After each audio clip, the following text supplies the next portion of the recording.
My name is William Deemer, normally known as Bill, but I was in the United States Army and the Army Reserves. I went in October 1946, and I only got brief 6 weeks of infantry training.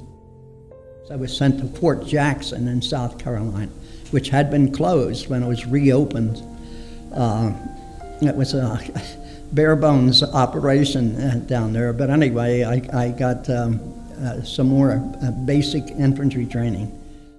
Sent home for a brief leave and then got put on a boat to go over to South Korea.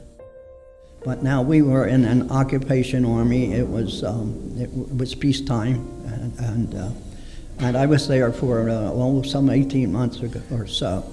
I came back from there. My enlistment was beginning to run out because I had joined the United States Army when I was 17. That's too young, by the way, to do that. It came time that I was being mustered out, and I was offered a chance to join the Army Reserves, inactive. I didn't have to go to meetings or drills or anything of that nature. And I was told that if ever there was an emergency and I was recalled, that I would go back in at the rank I had at the time. I was a private first class. Now, originally I had been a technician 5th grade, but right at that moment they changed all the rankings and I dropped down to a private first class. And sure enough, the emergency occurred. The Korean War began. And I was recalled. I was supposed to report at first to somewhere and to be sent to Germany, but those orders were canceled. I was then going to be sent to Fort Hood in Texas. Those orders were canceled. And eventually I got sent to Fort Dix and acted as cadre in some of the training companies for a while. Did some, I called it acting, when I was the guy that was to go with the satchel and drop it in the pillbox and run out, and when it exploded, then go back and shoot my rifle. And so there were all kinds of things that I did in the meantime till, yes, the order came down. The reserves were going to be discharged and I was separated. So I was still basically in the inactive reserves. And it wasn't until that final enlistment ran out that I finally received the honorable discharge from all my service.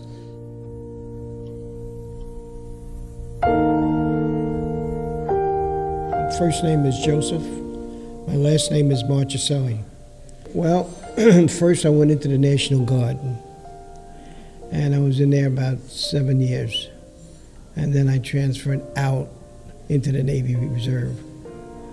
And I was in the Navy Reserve for about 4 or 5 years. And my big experience in the Navy was the Andrew when it sank. It's just at mid-morning, it's dark out in the ocean.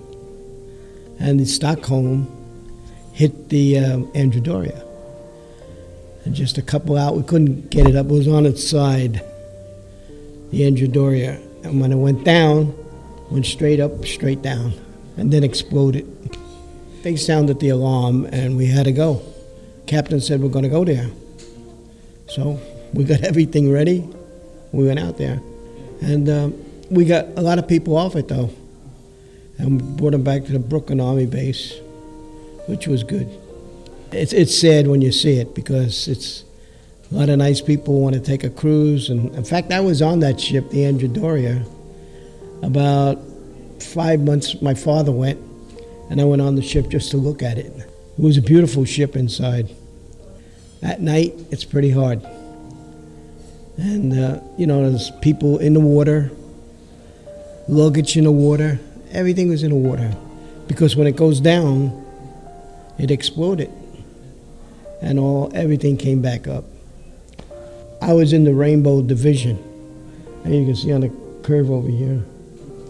And that was the Fighting 69th. That's what they called us. It was a big division, a very big division.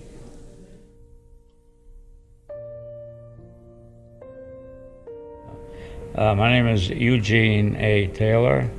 I'm a retired Rear Admiral from the NOAA Corps. That's the National Oceanic and Atmospheric Administration. Well, first I enlisted in the Navy Air Corps when I was a junior in high school. And when I graduated from high school, they entered the Navy. They sent me to Williams College for a short time. Then they sent me to Aviation Machinist School, which is being an airplane mechanic. So I became an airplane mechanic on F4U Corsairs and F6F Hellcats. Then they sent me to aerial gunnery school, 50 caliber machine guns. Then the war ended and I retired. I left. Then I entered I got a GI Bill, entered the University of Massachusetts, and I got a degree in civil engineering in 1950. Then I enlisted in in those days, the Coast and Geodetic Survey Commission Corps, which has been changed to the Environmental Science Services Administration, and now is presently called NOAA, the National Oceanic and Atmospheric Administration. We surveyed made nautical charts in Chesapeake Bay. Then I did hydrography, making maps down in Alaska, South Pacific, Kwajalein, east and west coasts in Puerto Rico. So then I did some astronomy work for the government. I set up an astronautical observatory in Honolulu during the International Geophysical Year. That was 1957. Stayed there for 2 years there. I went back to sea for another term. Then I came out and I did astronomy all over in Alaska and so forth. And then I was selected to head the field operations on a worldwide project to determine the size and shape of the Earth for the military. That was, I think, my most interesting. I got the gold medal award from the Department of Commerce for that. It was very interesting. It was a good outfit. It still is.